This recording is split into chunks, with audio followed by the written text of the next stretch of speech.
Hola amigos, ¿qué tal? Stuart here from Spain Speaks with another podcast this week, number 21 in series number 1. I'm calling it series number 1 because we haven't planned a series number 2 yet. So series number 1 could be indefinite, or we could, get to 22 or 23 and then start another series and come back with fresh material. Joined again by John. How are you today, John? Yeah, good morning. Happy spring.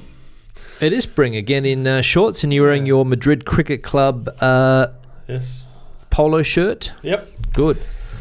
Promoting ready for the tournament. Promoting the club. Well, that's right. Yeah, you've got a tournament coming up. A T20 tournament, T20 is it? tournament. In La Manga? Yep, La Manga, right. Murcia. Good. So anybody down in La Manga who's interested in cricket could show up and give their support. Definitely, yeah. Come down, have a few drinks and watch the cricket. How many teams have you got competing? I've got 8 teams in the first tournament. That's the 11th to the 15th of April, and we've got 6 in the second tournament, 25th to the 29th of April. And where are they coming from? The UK? Any teams coming in? We've got 4 from the UK, 3 from Spain, and 1 from Sweden. One from Sweden? Yep. Really? Yes. Expats in Sweden? Or I should imagine so. You haven't met them before? There's one definite, it's Australian, one who is Swedish, I think. And then I think, looking at the names, a lot of the others are Asian background, so maybe Pakistan, maybe India, I think. Well, that's it. That's the future of cricket right there.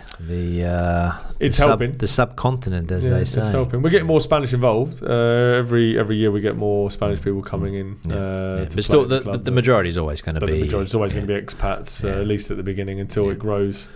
And big Indian and Pakistani populations as well coming into Spain now. Yep.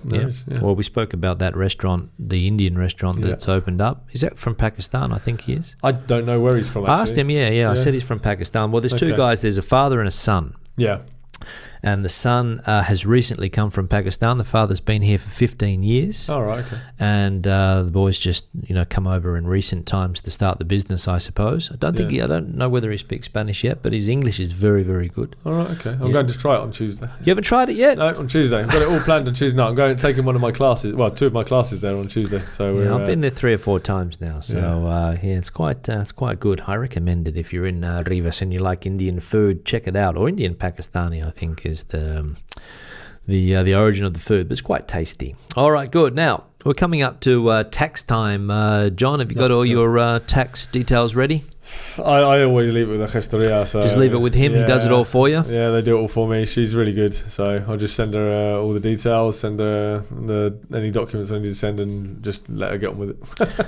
That's it. And I think what's the period for tax here now? I think it's March till 20. Is it March or is it April? I think it's is it the end of March or maybe the 1st I don't know, of April? But I think it's already started. I've seen it in the papers, and then through till about 20th of June or something, isn't it? So that's it. So got to get your taxes in order for this time of the year. If you are working on, if you are a salaried worker here, theoretically it's fairly easy. Yeah, I mean, with salaried workers, I mean, you can still use a gestoria. I used to.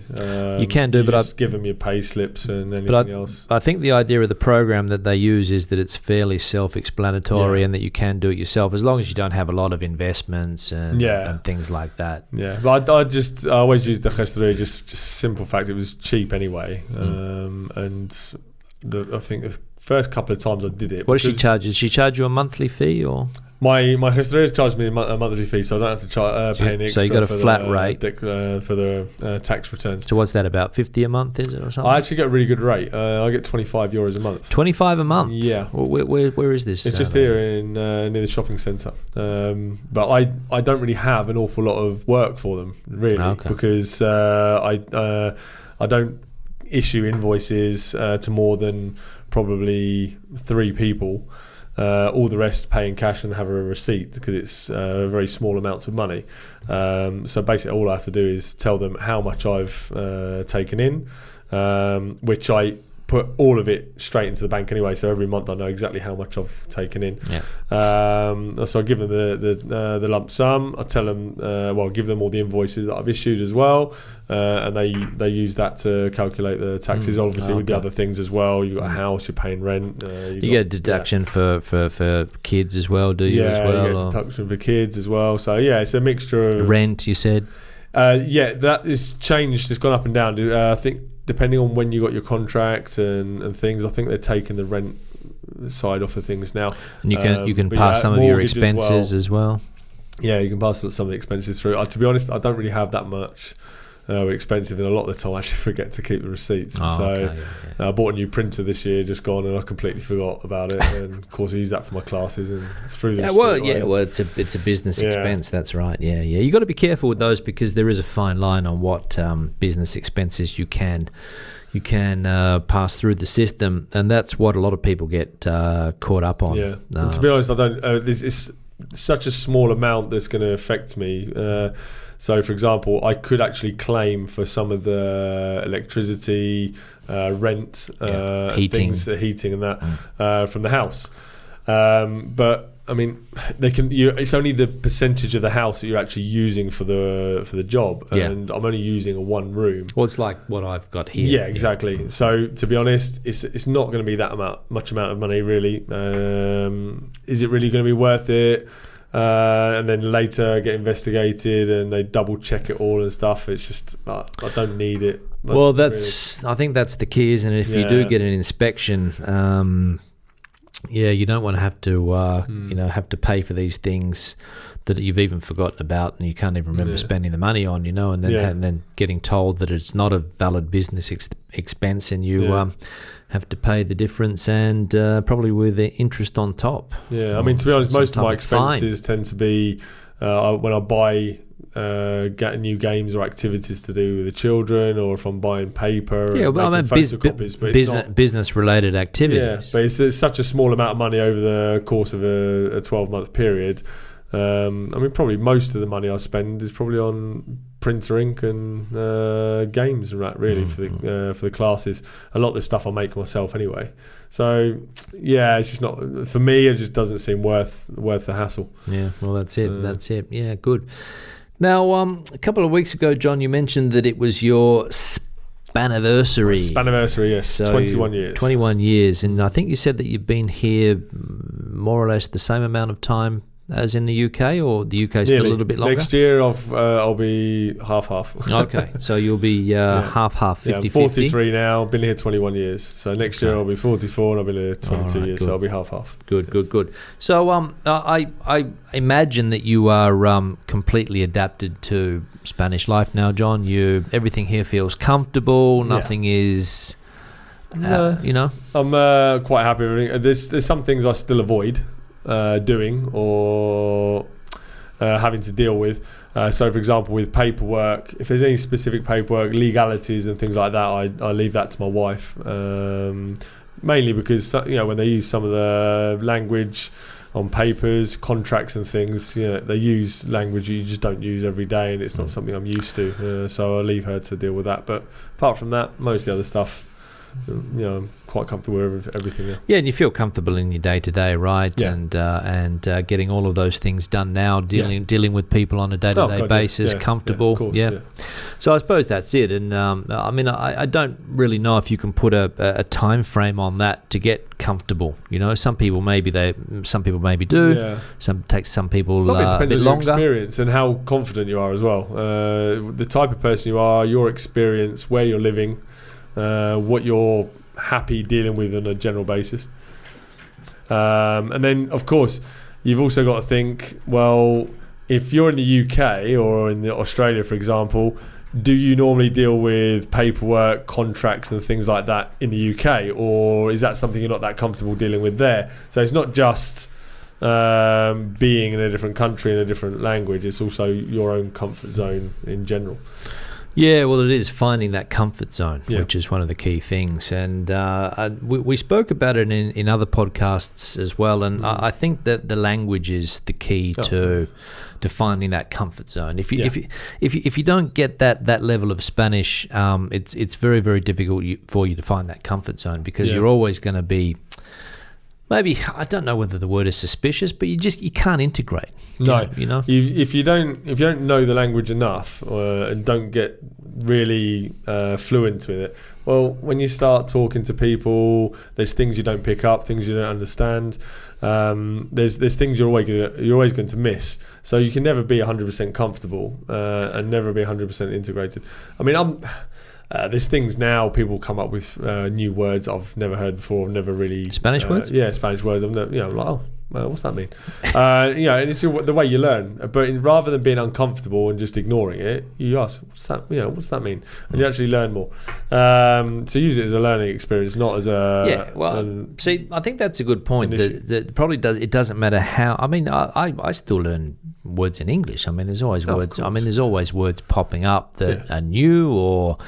You listen. You hear people speaking, and they use a word that maybe you're not familiar with, and you look it up in the dictionary. And teaching English, sometimes you can be reading a text and you come across a word that maybe you're not 100% familiar with. I mean, you can't know every word in a language, and that's obviously the same when you learn a foreign language as well. You learn the language that you're going to feel comfortable with, and the language that allows you to go about your day to day. And then, of course, if you want to get into a more developed conversation, of course, you're going to have the vocabulary skills. One of the reasons I'm bringing this up is because you mentioned that there's a new Englishman in the neighbourhood, yes, John. We have a new neighbour just come over from the UK. So, maybe we'll be able to get him to pop along to take part in the videos soon. I've already met him, had a cup of tea with him and had a good chat with him. So, Well, that could be interesting to see. We could probably see his progression as he adapts to Spanish life. The ups and downs, the social experiment of coming to live in this country because... obviously, I don't know anything about him, but you said that he's come here because his girlfriend's Spanish and he's decided to start a new life. And I've already spoke to him about, he told me things about how he was apprehensive about certain things and he was worried about certain things. And so, I mean, I think that might be something good for a future podcast, especially for people that are listening now. That are planning on coming over, so they can sort of get an idea of what the experience will be when they first get here. Just out of curiosity, and obviously not, there's not anything too personal, but what were some of the apprehensions that were well, mentioned? Obviously he was very concerned about the language. He doesn't speak Spanish. Nothing at all. He's got words, a little bit of vocabulary because his girlfriend is Spanish and he's been with us for a few years. So he controls a few swear words. Yeah, exactly. So, it's a few things he knows. But yeah, I think it's just the general thing that most people are apprehensive about when they come over. The other thing is something that worried me when I first came to Madrid, not to Spain, but to Madrid. I'm very much a country bumpkin. My dad's from North London, so he's a Cockney, but more Cockney accent, and that's where I get a lot of my bad English from. And then my mum is from the middle of the countryside with perfect English and things. And I've grown up in the countryside, and then all of a sudden I'm coming to Madrid. I mean, I just did not want to come here when I first came, and that was my biggest apprehension, coming to a big city, and wasn't keen. Yeah, and I suppose that this bloke's ended up in Rivas, which is, well, I'm not going to say it's a good compromise, really. Well, it depends what you're looking for, I suppose. It's probably a good place. I mean, he's come to the security of his girlfriend's world, probably, right? Yeah, of course. Yeah. In that sense, so she's going to, obviously metaphorically, hold his hand through the first few months until he starts to get used to things. And the summer's coming up, so that's going to be probably a bit of an interesting thing if you come from, the UK and you get. That's one thing he said to me. So he's not keen on the heat. He's very much like me in that sense. So that he's going to struggle through the summer, I should imagine. Well, hopefully they've got air conditioning. I don't. I still survive. Well, you don't need air conditioning. We don't need it here because we have the orientation of this house is good in summer, bad in winter. And I've got a big tree out the front here that doesn't allow much sun to come in the afternoon. But getting used to all of those little quirks, that you're going to find perhaps a little bit difficult, because I remember that there was another guy a few years ago. I don't want to mention his name, but he came here because his wife was also Spanish as well. Okay. I don't know whether you know who I'm talking about, but not sure. I think that they've gone back to live in the UK now. Okay. No, I don't think I know who it is. Well, I'll tell you. I won't put it in the video, but Right, okay, yeah, of course, yeah, okay. No. And I don't know what his experience was like, but they ended up going back to the UK, I think. Yeah, I think they, I know you're talking about now. Sorry, I got a bit lost there. It was actually a very good friend of mine. His daughter and her husband, and well, I think they'd already made a very good life for themselves in the UK. And they were quite happy back in the UK. They went through a few problems. My friend passed away, and her dad passed away, and then obviously she came over. They stayed for a while. They were looking after, helping look after mum and that as well. He was obviously very upset, and of course it's a very difficult time. And her husband did come over. He spent some time here, and I just don't think it was gonna work for them because of the job he was doing. He was getting paid a lot more in the UK compared to here. There's a big difference in wages, language. That's going to be the fundamental thing. If you're thinking that you can come here and do what you've been doing in the UK a lot of the times, and we're going to talk about it in a minute. Another article here of a person that's come to live in Madrid, but you've got to sort of to adapt to what the labour market will allow you to do here. And I know that you like to work in maintenance and all of those type of things. But I like DIY, and I did servicing and maintenance on machinery and stuff, which I always enjoyed. I love tinkering around. That's right, but it's a very competitive sector here, and you've got a lot of, as we spoke about last week with tradespeople, you've got a lot of other people from the east of Europe coming in to do those jobs as well. It's very competitive. Yeah, I mean, I purposely didn't go into anything like really tradey because I think very specific. I think the guy we're talking about was a tradesperson as well, wasn't he? That's right. So he developed his business in his local area there in the UK.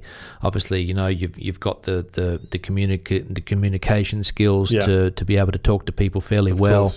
And that's what you're not going to have here for at least a few years. There's difference in health and safety laws, difference in other laws as well, obviously with the trade as well. So the type of construction, the way it's done, everything is very different over here compared to the UK as well. To come over as a tradesperson, come here, you do need to adapt.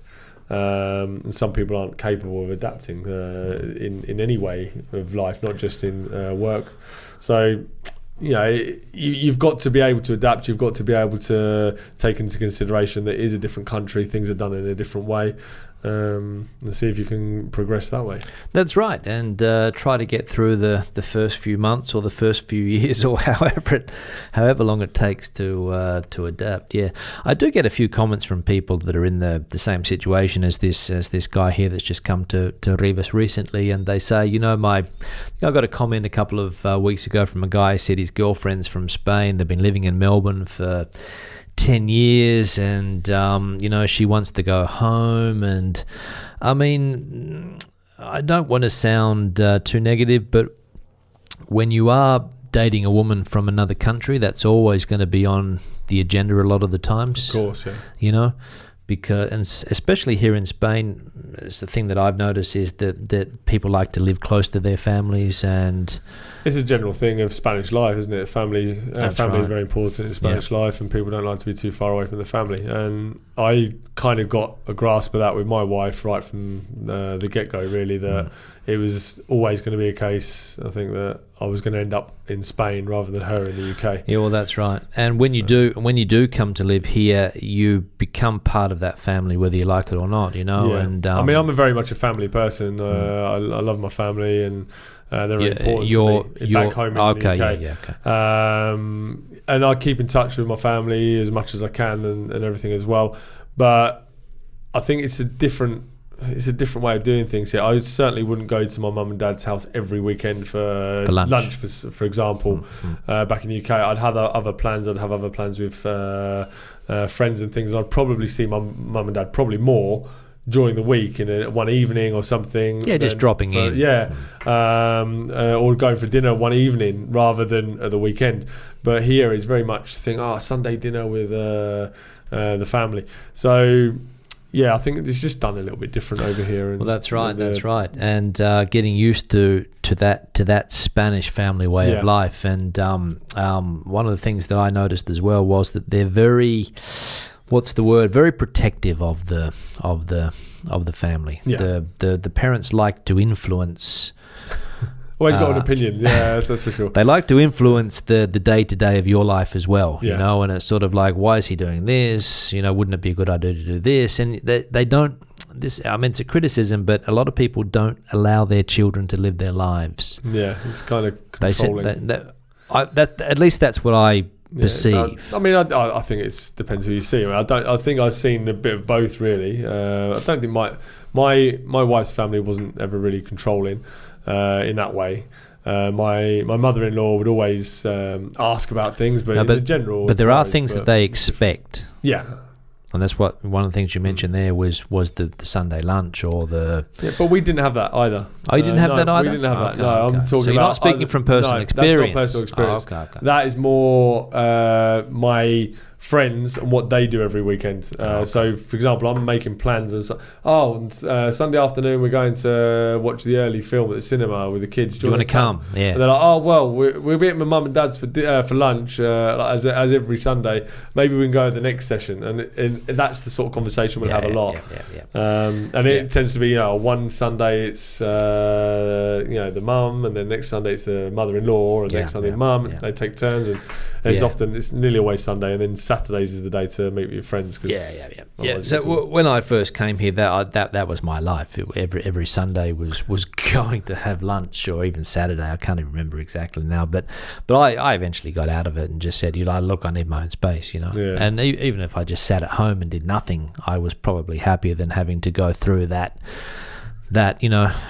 same thing every weekend, because it's not spontaneous. Do you know what I mean? So probably the thing that you're saying there, okay, you're back home, you visit your mum, you see your dad, it's a little bit more spontaneous. You call them up, you go and visit them, have a cup of tea or whatever, but you don't have to sit down for that 3-hour meal.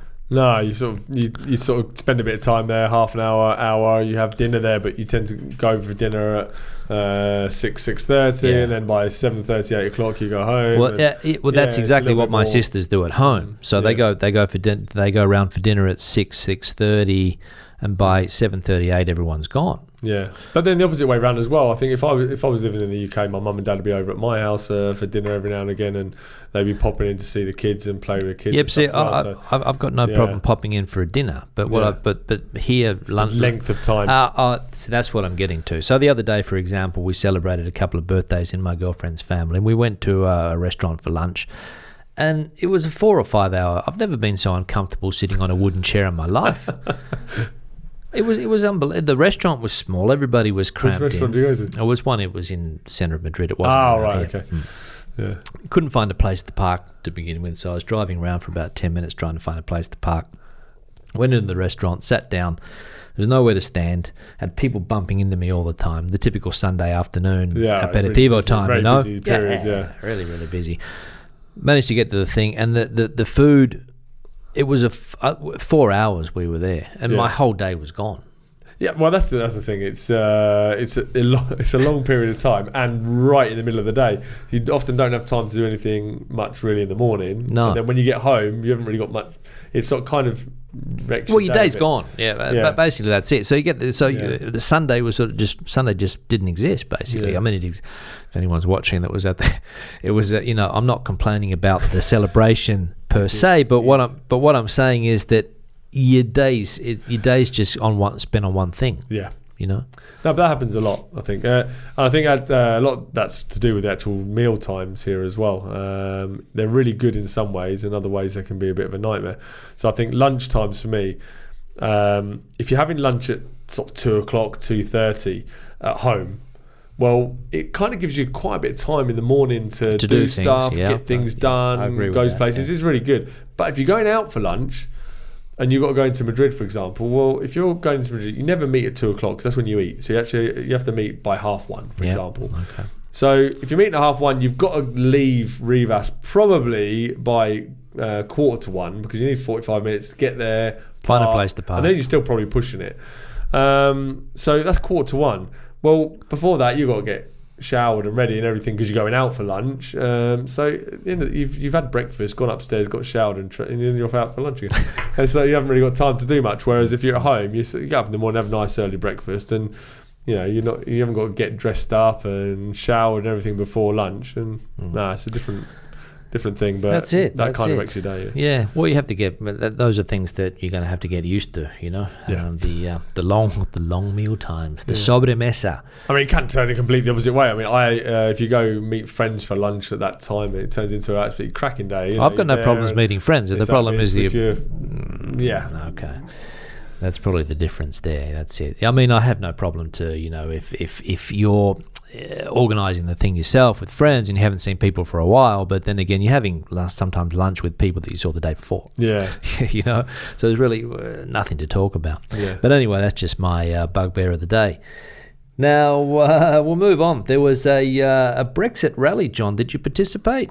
I didn't even know there was one. Not here. I didn't see it advertised anywhere. I didn't see anything. No, I didn't see it. I just saw it the day afterwards. There was something in the paper of how a lot of people from Britain got together in the centre of Madrid to... What's a lot of people? Out of curiosity. I don't know. I'd probably try and find it. But there seemed to be at least... I'd probably... Maybe somebody can tell us if they were there, but... I don't know, probably quite a few people. Apparently some people came in from London to participate. Well, people that were here. Well, people that were here for the weekend anyway, probably, and they decided to show their support for the Remainers, whatever you call them. Remainers, they're called. Yeah. I mean, as I say, I've said. You don't call them Remainers? I thought it was Brexiteers. Brexiters and Remainers. Oh, okay, it might have been Remainer. No, you're making it up. No, I think as I've said before, I never wanted to leave Europe. I wanted to remain. But it's happened now. They've voted it. It's gone against what I wanted, and I think it's the case now. We just got to get on with it and do it properly. I think the government are making a right hash of it all. It's just one of those things we've got to live with now. So well, there's nothing much you can do about it, but people were showing their support. Obviously, a lot of people living here in Madrid don't want it to happen, but I think you were saying that there are a lot of pro-Brexit people around Spain as well. I was shocked, which I found surprising. I was shocked because the amount of people actually in favour of Brexit on the coast, I just couldn't believe it. I spoke to a few people that I actually know, and they're on the coast of Spain living there. And they're pro-Brexit. Why are you pro-Brexit? And you're living in Spain. Because of this and this. And, Europe are telling us what we've got to do and everything. I said, you're living in Europe. You're living in Spain. What are you talking about? So the other day, I found quite an amusing thing on Facebook, on the Citizens Advice Bureau page, which I keep checking on, make sure that what's happening with Brexit, because that is one of the best places to get information. It's fantastic. They're really good. They're all volunteers. They're the people that run it are lawyers, so they're giving us proper information, not based on what people said. That person said this. No, it's actual legal representation, really, of what the law is here in Spain. So a woman came up, put a post on this Facebook page, absolutely disgusted that Spain have demanded that she has blood tests done on her pets that she wants to bring over from the UK to Spain. And she was really upset about it. You could tell the way she wrote this post. And I was thinking, well, that seems pretty normal to me. The country's demanding that you make sure that your pet is healthy and not bringing over any disease. What's the problem here? What's your issue with this? So I thought I'd have a look at the comments. So I started looking through the comments, and pretty much everyone going down the comments were saying, "But this is normal. What do you expect?" Sort of thing. They're going through it, and they got halfway down the comments section, and then there's one guy said, "A quick look at your profile shows that you actually supported Brexit. And now you're complaining." So it was she actually voted for Brexit, then she's complaining about something. So how do you? How on her profile she's got pro-Brexit things? I didn't look at her profile. Okay. I mean, he obviously went into her profile and looked at it. I'm sure she's putting. I mean, I should imagine people that I know that are supporting Brexit that want to leave. I mean, every other day you've got one of them putting something on saying, this is a disgrace. Why do people say that we should stay in Europe? It's already been voted for, democracy and all this sort of stuff. They're always putting things up on the thing, which is fair enough. That's what they believe in. So. Giving their opinion. Yeah, well, that's it. Well, that's it. I suppose people are allowed to their opinion, and we make bad decisions or good decisions according to the time and the information that we get. So there we go. But anyway, that's always going to be the topic of conversation for a lot of people. But probably, I don't want to sound too negative, John, but it's what people are just going to have to get used to if you do leave the European Union, because it's quarantine becomes an issue again. We're going to have to jump through hoops again. We're not going to have the same freedom of movement. I mean, it's normal. I mean, what do people actually expect? I could never consider bringing a dog from Australia to live. Why would you? I mean, just go to the local pound and get one, or get a breed if you want. Yeah. But I mean, you got a local dog, didn't you? Yeah.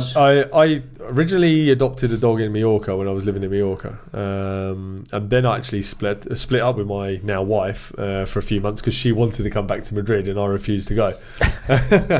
And at that point, I'd adopted a dog. I've got a responsibility now. Now, if I hadn't had the dog, I probably would have gone back home at that point because I was very upset. I was, getting a bit depressed and stuff. But you had your Spanish dog. But I had my Spanish dog. I'd taken on responsibility for it, and I'm like, no, okay, I'm staying here, and we'll see how it goes. Get through the first winter and the summer, which is where we were at the time. And then if you wanted to go back to the UK, you look at the process to take the dog back. And I'd already looked at it. I had to go through quarantine and everything as well at that point. It was quite a long time ago. I think it still had to go through quarantine back in the UK and everything. So I looked at it. But then 6 months later, I'd stayed friends with my wife at the time as well. It was just conflict of opinions of where we should live. We ended up getting back together, and I obviously gave in and came to Madrid. And the dog came with you? And the dog came with me. Instead of flying, which was obviously what anyone would normally do, I actually took my car, took the dog in the car, and took a ferry and drove over to the ferry to Valencia to Madrid. And that's what I did. And he stayed with me until he passed away, unfortunately, when he was 12. Yeah. But you've got to accept responsibility with pets. So if she's got pets in the UK, well, you've got to either do one of two things. You either got to jump through the hoops and bring them over, or you don't bring them over, and you find other homes for them, and not abandon them, but find other homes for them, or you don't come if it's that much of an issue. But you can't complain to the country you're moving to saying that it's not right. You have to go through these processes. No, well, I suppose that's just people, expressing their grievances about the whole process, and it's probably it's just a whole mix of different things that manifest themselves in a complaint about dogs. But that's what happens. Now, there was an article here, John. We'll finish off on this one today. Okay. There was an article here in El País. Why I'm glad I left London for Madrid. Apparently there's a journalist who's moved down here. And he talks about the sense of community, the vibrant cafe culture, and the feeling of safety are what make the Spanish capital so special. And he goes on to talk about how bad London has become. People don't trust each other anymore. It's become violent. It's too expensive. All of those things that you associate with a big city. Probably true to some extent. Yeah, I think it happens in any. But basically what he's done is he substituted one big city for another big city. And Madrid doesn't have, I would agree with him here, that Madrid doesn't have a lot of those big city traits that you'd get maybe in a New York or a London, Yeah, I think London has changed. I think. I mean, I haven't really been going to London too much in the last sort of decade, really. But you said your old man's a Londoner. My dad, he's from North London. He's a lot of my family are from North London, or they're Cockneys, and they were brought up in quite poor areas around the time when my dad was playing in bomb sites when he was a kid. That was his park. From after the Second World War. But so I've got my dad's all from North London, and he used to tell me horror stories about what it was like living in London back then, and it was a very different place. But if you look at London now, there has been an increase in knife crime. It's always been expensive. I think London's always been an expensive city. But I think if you compare London and Madrid, there is a couple of big differences. One, Madrid is a lot smaller than London. At least half the size, I think, by population. Well, probably even less if you go into Greater London statistics. Yeah. And then that's the next thing. If you look at London as a whole, the whole area, it's surrounded by towns and other cities around around it. Yeah. So Madrid doesn't have that. We're in the middle of the country. It is starting to get a bit that way though, because there is a lot of housing going on around the cities now. A lot of these. Yeah, but we've still got a lot of countryside in between us and another city. Okay. So that's what you're talking because about. I would look more at, for example, Fuenlabrada, Móstoles. People call them cities, but really, I mean, they're just big towns, really. Madrid is a city to me. Well, these are towns where people have had to go to find cheaper accommodation, which are they're within 20 kilometres of the city. Yeah, exactly. But you can go to places, if you go north, you go to a place like on the road on the A6, Villalba. That's probably about 40 or 50 kilometres away, for example. From here? Yeah. Well, no, from the centre of Madrid. Well, Villalba's not that far away. It's not that far? No, I don't think so. It's probably only... 30 kilometres? No, it's only 30. I don't think it's that far. Okay. Yeah, so London's just got bigger and bigger and bigger and just crept out. And it's crept out. So, of course, not only have you got the amount of traffic and the population, obviously, of the city itself, but you've got all the surrounding towns and smaller cities that are fairly close, where people are commuting to London on a daily basis to work and spend time there. So in Madrid, you've got the smaller towns doing that, but you don't have big towns and bigger populations nearby doing that. So it's a different. I find it a very different city compared to Madrid. So Madrid, it's got a vibrant cafe culture. I agree. Well, if you're living in certain areas, exactly. I mean, there's cafeterias, there's cafeterias or coffee shops all over the city. But I think what he's talking about are these new coffee shops that have popped up in Chamberí, Malasaña, Chueca, around that that centre. So he's obviously probably living in the centre there somewhere, and that's what he's feeling, and that sense of community, obviously, because people still say Buenos dias in the morning. A lot of the times. I find that in London as well. You do? Yeah. I used to go down to Bow. Again, not a rich area or anything. I used to go down to Bow, and very, very normal working class people everywhere around. And I go down the street with my ex dad lived in Bow. You go down the street, you'd be stopping every 5 minutes, talking to someone else that he knows, and then chatting to friends, and then you go out at night time rather than cafes. And that you'd be in the pubs and going from pub to pub, and in the daytime as well. The pubs, you'd be if you a weekend, you go from pub to pub, and rather than cafes, it's the pubs, and you'd be talking to people, seeing people you know every day. And it is a very close community in a lot of these places. I think it depends on your experience and where you are living in that city, really. And I presume, I imagine that is the case. And he also well, we could talk about this another time. We're running out of time. And he talks about the safety issue as well, saying that there's more. You feel safer in Madrid, and that's one thing. That's definitely true. That's one thing that I never get tired of talking about this. No. That you don't get that tension amongst. I don't want to sound too negative here, but you don't get that blokey tension that you can get in, at least in Australia, No, I agree. In London as well, there's always some sort of tension. So some type of blokey tension, too much testosterone. Too many alpha males in the one place. Around the pubs and that. So you've always got to be a little bit careful. You don't sort of put your foot in it and sort of upset anyone. Whereas here that's completely taken out of the equation. No, I don't find that at all here. At all. I remember, I think I even spoke about it in one of the podcasts, but the only time I've ever really felt tense in a bar is when I went to one of those, I think it's in Espothimina, I think it might have been one of those places that you were. And there was a group of British people here on a bachelor type weekend, and they were just hitting the beers, and they were making lewd comments, and because I could understand what they were saying, it was a bit of a lot of the comments were out of place. They obviously feel that they're in a place where not many people can understand them, and they let their hair down obviously in a foreign place, and you can see that when you go to some of the Costa places, that it's just this loutish behaviour. Always someone letting us down. It's just loutish behaviour that doesn't really fit into the relaxed nightlife and drinking and eating culture that we have here. It's a completely different culture when it comes to drinking. The drinking culture here is completely different. It's a lot more relaxed. It's much more family orientated as well. And even the adult times when you're out at night time and there aren't any kids, adult areas where you go into pubs and bars where there aren't any kids, it's still a lot more relaxed. People aren't knocking them back all the time because you can drink it basically as long as you want to. There's no rush. Whereas in the UK, you've got the closing times and stuff. Yeah, I find that very different, and I do like that here. It is a pro, in my opinion. Definitely, yeah. So I'll start to wrap it up. John, thanks for your participation again. No problem. Questions or comments, leave them in the section below. We always try to read the comments. Sometimes try and answer them when we can. We try to just respond. While we're wrapping it up, for anyone who is finding it hard to understand my English, I do apologise. For the last month or so, I do have a little excuse of I've been suffering from allergies and I can't breathe through my nose, so that doesn't make it a lot easier to. That actually it comes off the back of somebody saying that my Australian English is better than John's British English, which I agree with.